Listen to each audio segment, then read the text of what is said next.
Eli Mpanzu. Eli Mpanzu!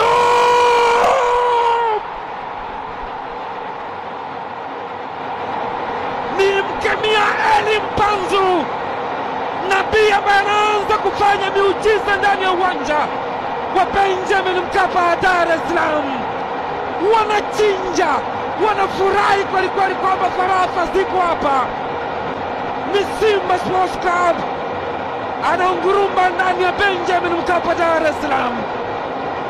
Tazama mkemia kakalkulete hesabu zile pale, akaangalia vinasaba kwa Al-Masry, akaona vimepungua, soka limepungua. Golikipa Medava ameambulia tope tu katika uwanja huu. Ni Eli Mpanzu.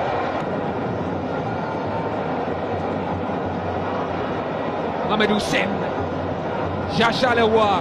Eli Mpanzu aleka pasi ya kubembeleza, Zimbweka cross, utamdesa Mkwala. Watu wanasubiri sarakasi.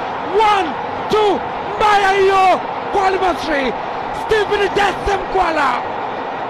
Simba wana level aggregate 2-2, wana aggregate 2-0. Nyama na unguruma uwanja Benjamin Mkapa, Dar es Salaam. Simba wanafanya miujiza, Simba wanafanya yasiyowezekana. Golikipa Mahmoud anashangaa, hii ni nini? Hii ni Simba Sports Club, mfalme wa nyika. Mohamed Hussein alipokea mali, akagawa pasi sambusa ya nyama. Mpanzu akamwekea pasi Upendo wa Agape, striker refu kuliko goli. Stephen Dese Mkwala anamchambua golikipa, akiweka bao la pili ndani ya uongozi. 2-0, Simba wanaongoza.